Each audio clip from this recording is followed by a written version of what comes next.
बड़े धूमधाम से मना रहे हैं। इस तरह पूरे देश में हर गांव से लेकर बड़े बड़े ऑफिसों में हर जगह मनाया जा रहा है। तो ये जो मनाते हैं तो इससे कुछ छिपा हुआ है, उसे अभी आपने हमारे अध्यक्ष कन्हैया लाल जी से सुना है और हमेशा सुनते रहते हैं कि इस दिन भारत आज़ाद हुआ था, हम गुलामी से आज़ाद हुए थे।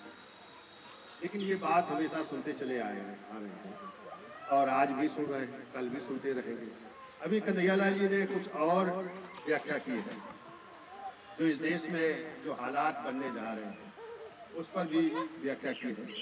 तो आज हमारे साथ तमाम साथी इस गांव में हैं और हमको भी आप लोगों ने बुलाया है कि यहाँ झंडारोहण यहाँ मनाया जाए, यहाँ किया जाए।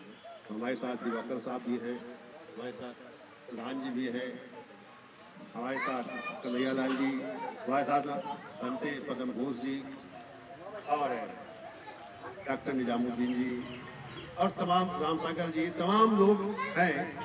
साथियों, सबका नाम लेना समय ज़्यादा जायज़ होगा और हमारे बीच में प्यारे बच्चे हैं और जिनका उज्जवल भविष्य होना है और महिला सभी बैठे हैं और महिलाओं को तो ज़्यादा आगे चढ़ बढ़ के हिस्सा लेना चाहिए, लेकिन हिस्सा नहीं ले पाती हैं, वो अलग अलग स्थितियां हैं। लेकिन ये जरूर है कि सबसे पहला महिलाओं का ही योगदान ज़्यादा रहा, जो कि महिलाओं को शिक्षा से जोड़ा गया, जो स्त्री पुरुष की जो दूरियां थी उसको कम किया गया, ये महिलाओं ने ही किया है और महिलाओं को आगे नहीं आएंगी, आगे बढ़कर नहीं चलेंगी तो वो दूरी मिट नहीं सकती है। उस दूरी को मिटाने के लिए कि स्त्री और पुरुष दोनों एक साथ मिलकर आगे बढ़ेंगे तभी विकास होगा। ये सब चीज़ें इस आज़ादी से हल हुई है, मिली है, लेकिन इस आज़ादी से और चीज़ें जो व्याख्या तो होती है 15 अगस्त 26 जनवरी को कि ये हमें गुलामी से आज़ाद होने के लिए किया गया था, लेकिन आज जो हम इस देश के जो लोग जो उस स्तर पर जाते हैं, जो इस नेतृत्व पर जाते हैं, वो गुलामी पैदा की है। काला गोरा से कोई मतलब नहीं, आप सब काले ही लोग नहीं पहुंचते हैं, गोरे भी हैं, काले भी हैं। आप जिस तरह से सभी काले नहीं हैं, गोरे भी हैं। और ये उसका अर्थ ये लगाया जाता है, गोरा अंग्रेज को मानते हैं, काला भारत के लोगों को मानते हैं। लेकिन हम इसको भूल जाए क्योंकि अंग्रेज अब नहीं है यहाँ, अब यही भारत के लोगों द्वारा ही स्थिति बनाई जा रही है और स्थिति वो लागू की जा रही है। ये हमें समझना होगा। अब इसमें जो है, जो उस सत्ता से बाहर है, वो चाहे जिस जाति जिस धर्म का हो, इससे कोई मतलब नहीं है। अगर उससे उसकी हिस्सेदारी नहीं तो उसे न्याय नहीं मिलता, तो वो गुलामी की तरह जिंदगी जी रहा है। ये सबके लिए है।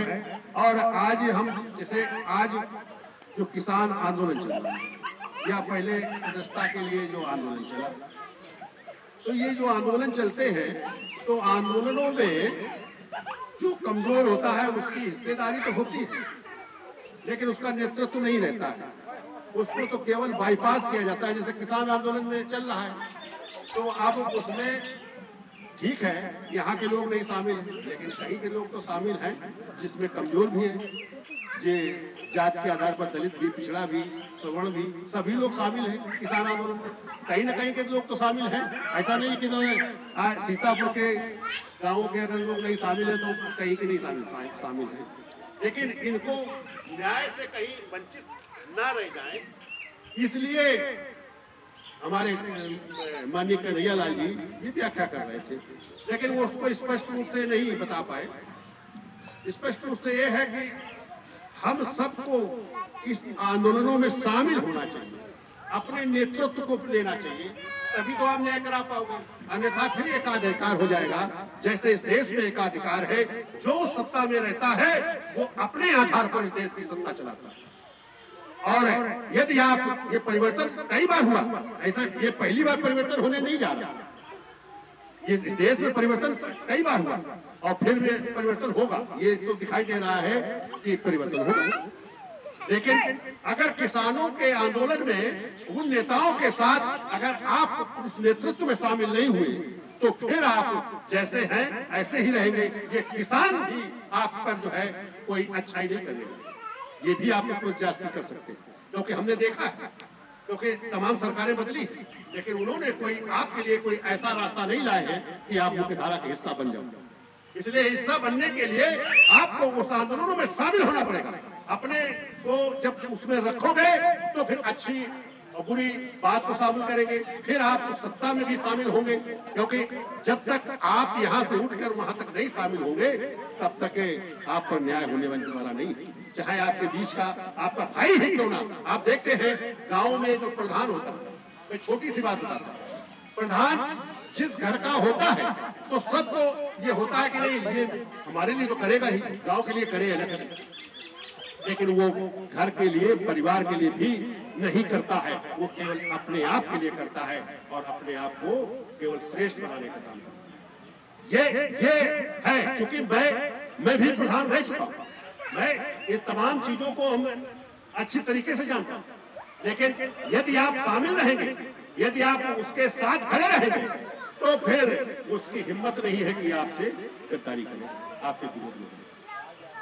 ये तय है, तो आपको हर स्तर में काम करना होगा और ये स्तर का लिए आज हम लोगों ने जो तय किया है राष्ट्रीय भागीदारी आंदोलन में, ये मैं 3 कार्ड लाए हैं नमूने के तौर पर और अभी आप उसको देखेंगे और ये कार्ड को मैं पहले दे ही दे तो अब इसको आप देखिएगा कि ये जो संस्था चला रहे हैं,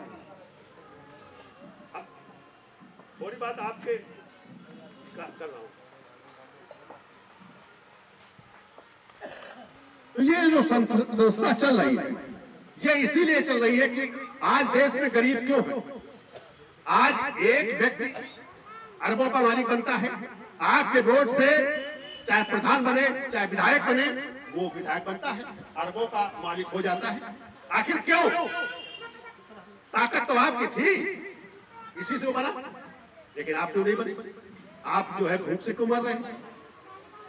आप सारे संसाधन से क्यों अलग हैं? क्योंकि आपने संसाधन के लिए या अपनी भूख के लिए कोई आंदोलन नहीं तैयार किया है, कोई काम नहीं किया है। प्रधान भी बनाया है तो अपने घर परिवार जाति के आधार पर बनाया है या फिर समाज के आधार पर कि नहीं चलो बड़ा आदमी है इसलिए ठीक रहेगा, इसलिए आपने बनाया है, इसीलिए वो आपका काम है। अगर आप जिस दिन ये कहोगे कि नहीं ये हमारे वोट से बनेगा तो प्रधान जी ये तय करो कि आप हमारे लिए क्या करोगे, हम वोट उस पर देंगे।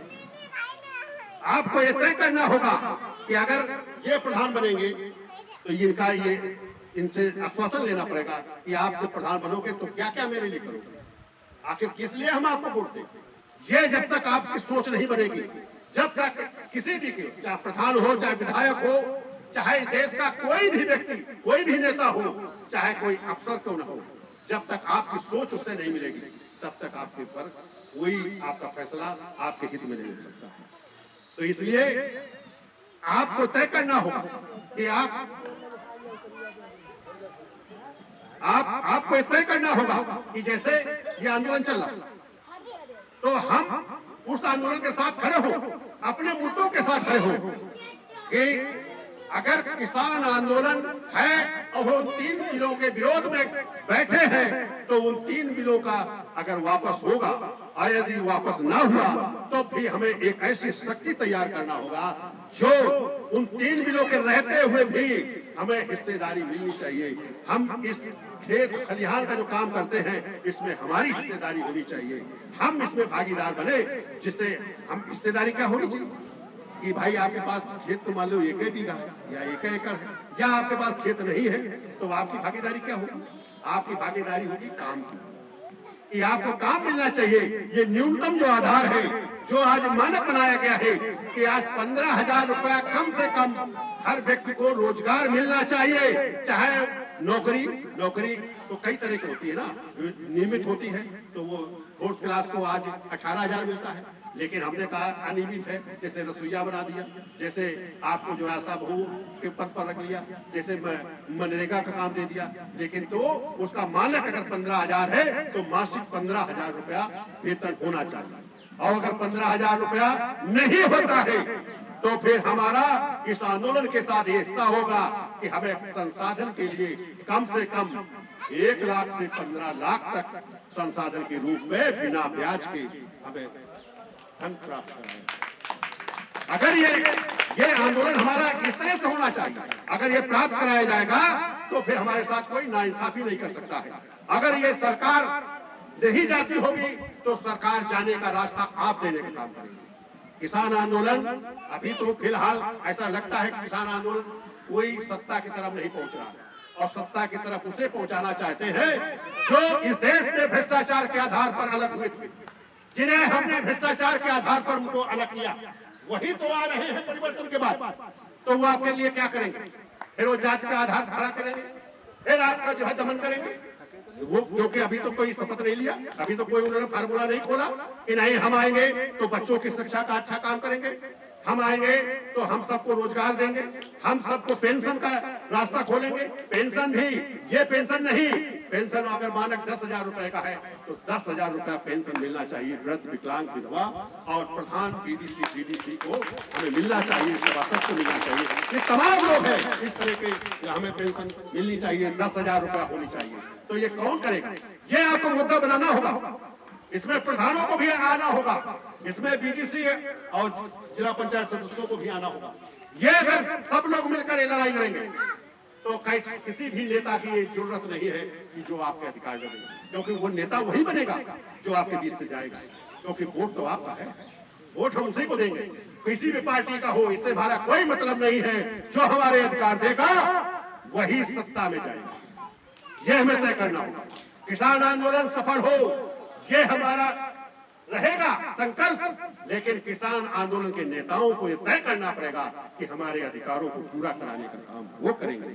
अगर वो नहीं करेंगे तो साथियों हम तो निर्णय ले रहे हैं कि हम इन मुद्दों पर आंदोलन करेंगे।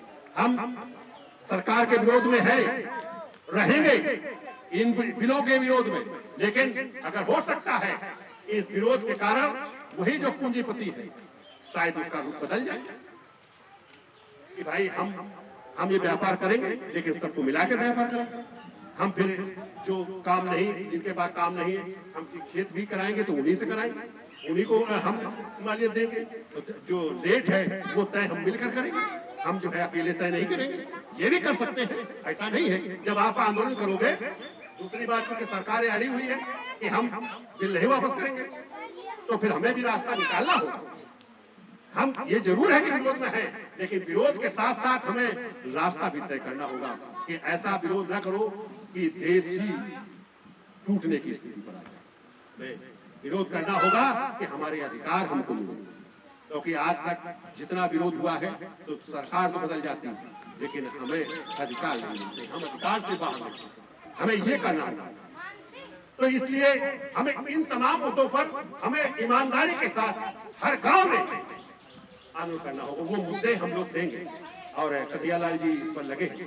कन्हैयालाल जी जो बात कहे हैं उसी बात का मैं भी पुष्टि कर रहा हूँ कि हम ये आंदोलन के पीछे नहीं है, हम लोग पीछे, हम सभी लोग मिलकर करेंगे और कन्हैयालाल जी वो मुद्दे देंगे, क्योंकि इस देश में मुद्दा केवल एक रोजगार का नहीं है, रोजगार के साथ साथ और है। क्योंकि अगर इस देश में हमारी भागीदारी नहीं होगी तो फिर कोर्ट जो है निर्णय दूसरा करेगा। हमें ये भी देखना पड़ेगा कि उसी तरह के लोग ना पहुंचे, उसी समाज के लोग ना पहुंचे कि बड़े बड़े लोगों का जो है हाथ उसमें बना रहे और छोटे लोग क्या करें।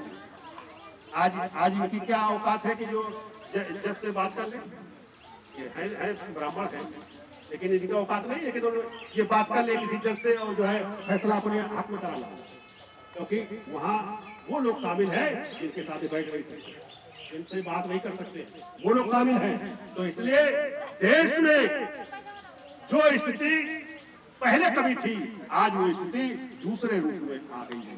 वो है इस देश में विकृत अव्यवस्था को लागू करना, समान सामाजिक व्यवस्था को आप चाहते हो कि भाई ये जो भेदभाव ये भी खत्म होना चाहिए। आज जो सरकारें हैं वो सरकार अगर उनकी बात करोगे, उनके साथ रहोगे तो ठीक हो, अन्यथा उनके विरोध में